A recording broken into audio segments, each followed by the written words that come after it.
முஸ்லிம் அல்லாத மக்களுக்கு தெளிவாக திருக்குரான் இறைவேதமே என்பதை நிரூபித்திடவும், முஸ்லிம்கள் தமது அறிவை மேலும் விருத்தி செய்து மற்றவர்களுக்கு எடுத்து சொல்லிட பயிற்சி பெறவும் பெரும் உதவியாக அமையும் என்பதில் சந்தேகமில்லை, இன்ஷா அல்லாஹ். ஆகவே திருக்குரான் இறைவனின் வார்த்தைகளா என்ற தலைப்பில் நமது சிந்தனைக்கு விருந்து படைத்திட டாக்டர் ஜாகீர் நாயக் அவர்களை வரவேற்கிறேன். சொற்பொழிவுக்கு பிறகு கேள்வி பதில் நிகழ்ச்சியும் உண்டு என்பதை உங்களுக்கு நினைவுபடுத்துகிறேன். சகோதர சகோதரிகளே, டாக்டர் ஜாகீர் நாயக் அவர்களை மேடைக்கு அழைக்கிறேன். அல்ஹம்துலில்லாஹ் வஸ்ஸலாத்து வஸ்ஸலாம் அலா ரசூலில்லாஹ் வ அலா ஆலிஹி வஸஹ்பிஹி அஜ்மஈன். அம்மா பாத். அஊது பில்லாஹி மினஷ் ஷைத்தானிர் ரஜீம். பிஸ்மில்லாஹிர் ரஹ்மானிர் ரஹீம். அஃபலா யததப்பரூனல் குர்ஆன் வலவ் கான மின் இன்தி கைரில்லாஹ் லவஜது ஃபீ இக்திலாஃபன் கஸீரா. பிஸ்மில்லாஹிர் ரஹ்மானிர் ரஹீம். சனூரிஹிம் ஆயாத்தினா ஃபில் ஆஃபாகி வ ஃபீ அன்ஃபுஸிஹிம் ஹத்தா யதபய்யன லஹும் அன்னஹுல் ஹக் அவலம் யக்ஃபி பிரப்பிக அன்னஹு அலா குல்லி ஷைஇன் ஷஹீத். ரப்பி ஷ்ரஹ் லி சத்ரி ويسر لي أمري واحلل عقدة من لساني يفقهوا قولي. My respected elders and my dear brothers and sisters, I welcome all of you with the Islamic greetings. Assalamu alaikum wa rahmatullahi wa barakatuh. May peace, mercy and blessings of Allah subhanahu wa ta'ala, of Almighty God, be on all of you. இன்று மாலை இந்த சொற்பொழிவில் பேச நான் எடுத்துக்கொண்ட தலைப்பு திருக்குரான் இறைவனின் வார்த்தையா என்பதுதான். இஸ்லாம் ஒரு புதிய மார்க்கம் என்று மக்களிடையே ஒரு தவறான கருத்து நிலவி வருகிறது.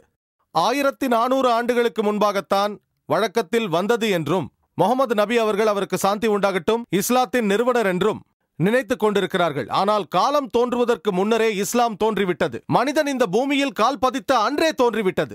மேலும் முகமது நபி அவர்கள், அவருக்கு சாந்தி உண்டாகட்டும், இந்த மார்க்கத்தின் நிறுவனர் அல்ல, மாறாக அவர் அல்லாஹ் சுப்ஹானஹு வ தஆலாவின் எல்லாம் வல்ல இறைவனின் இறுதி இறை தூதராவார். அவருக்கு அளிக்கப்பட்ட இறுதி செய்தியானதுதான் திருக்குரான். முகமது நபி அவர்களுக்கு, அவருக்கு சாந்தி உண்டாகட்டும், அவருக்கு முன்பாக வந்த அனைத்து இறை தூதர்களும் ஒரு குறிப்பிட்ட சமுதாயத்தினருக்காக அனுப்பப்பட்டார்கள். அந்த தூதர்களுக்கு வழங்கப்பட்ட செய்தியானது அந்த குறிப்பிட்ட சமுதாயத்தினரால் ஒரு குறிப்பிட்ட காலகட்டத்திற்கு பின்பற்ற வேண்டும் என்பதற்காக இருந்தது. மற்ற எல்லா வேதங்களுமே குறிப்பிட்ட சமுதாயத்தினருக்காக இருந்ததால், ஒரு குறிப்பிட்ட காலகட்டத்திற்காக இருந்ததால், முன்பாக வந்த இறை தூதர்கள் மற்றும் தீர்க்கதரிசிகள் செய்த அற்புதங்கள், உதாரணத்திற்கு கடலை இரண்டாக பிரித்தது, மரித்தோரை உயிர்த்தெழுப்பியது, இவையெல்லாம் அந்த காலகட்டத்தின் மக்களுக்காக செய்யப்பட்டவை. ஆனால் இன்று நம்மால் காலத்தில் பின்னோக்கி சென்று அந்த அற்புதங்களை பரிசீலிக்கவோ அல்லது சரிபார்க்கவோ முடியாது. ஆனால் நபி அவர்கள், அவருக்கு சாந்தி உண்டாகட்டும், அவர் இஸ்லாமியர்களுக்காகவோ அரபியர்களுக்காகவோ மட்டும் அனுப்பப்படவில்லை. திருக்குரான் சொல்கிறது, சூரா அல் அன்பியா அத்தியாயம் 21 வசனம் 107, வமா அர்சல்னாக இல்லா ரஹ்மத்தல் ஆலமீன். நாம் உம்மை அகிலத்தாருக்கு ஓர் அருட்கொடையாகவே அனுப்பியுள்ளோம். அனைத்து ஜீவராசிகளுக்கும், மொத்த மனித இனத்திற்கும், இந்த உலகத்திற்கு அருட்கொடையாக அனுப்பியுள்ளோம். நபி அவர்கள், அவருக்கு சாந்தி உண்டாகட்டும், இஸ்லாமியர்களுக்காகவும் அரபியர்களுக்காகவும் மட்டும் அனுப்பப்படாத காரணத்தால், மொத்த மனித இனத்திற்கும் அனுப்பப்பட்ட காரணத்தால், இறுதி இறை தூதராக இருந்ததால், அவருக்கு வழங்கப்பட்ட அற்புதங்களுக்கு கால வரையறை கிடையாது. அவருக்கு கொடுக்கப்பட்ட அற்புதங்கள் கடந்த காலத்தில் வாழ்ந்த மக்களையும், இன்று வாழும் மக்களையும், இனி வரப்போகும் மக்களையும் திருப்திப்படுத்த வேண்டும். இறுதி இறை தூதராக இருப்பதால் அவருக்கு வழங்கப்பட்ட அற்புதங்கள் ஆனது அனைவருக்கும் திருப்தி அளிக்கும் வகையிலும், அதே நேரம் இனிவரும் காலங்களிலும் பரிசீலிக்கத்தக்கதாகவும் இருக்கின்றது.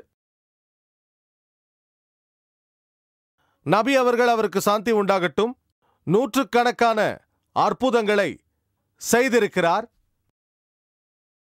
ஆனால் அதற்கெல்லாம் அவர் முக்கியத்துவம் கொடுத்ததில்லை. முஸ்லிம்களான நாங்கள் ஒரு அற்புதத்தை குறித்து பெருமையாக பேசிக் கொண்டிருப்போம். அதுதான் புனித திருக்குரான். திருக்குரான் தான் இறைவனின் இறுதி வேதமாகும். அல்லாஹ் சுப்ஹானஹு வ தஆலாவின் எல்லாம் வல்ல இறைவனின் இறுதி இறை தூதரான நபி அவர்களுக்கு வழங்கிய இறுதி வேதமாகும். மேலும் இது எல்லா காலத்திற்கும் ஏற்ற ஒரு அற்புதமாகும். இது கடந்த கால மக்களையும் இந்த கால மக்களையும் இனி வரப்போகும் மக்களையும் திருப்தி அடைய செய்யும். இதை பரிசீலிக்கவும் சோதித்து பார்க்கவும் முடியும். அந்த காலத்திலும் சரி, இந்த காலத்திலும் சோதித்து பார்க்க முடியும். மேலும் இன்ஷா அல்லாஹ் உலகம் முடியும் வரை இதை பரிசீலிக்கவும் சோதித்து பார்க்கவும் முடியும். இந்த காரணத்தினால்தான் திருக்குரான் அற்புதத்திற்கெல்லாம் அற்புதமாக விளங்குகிறது.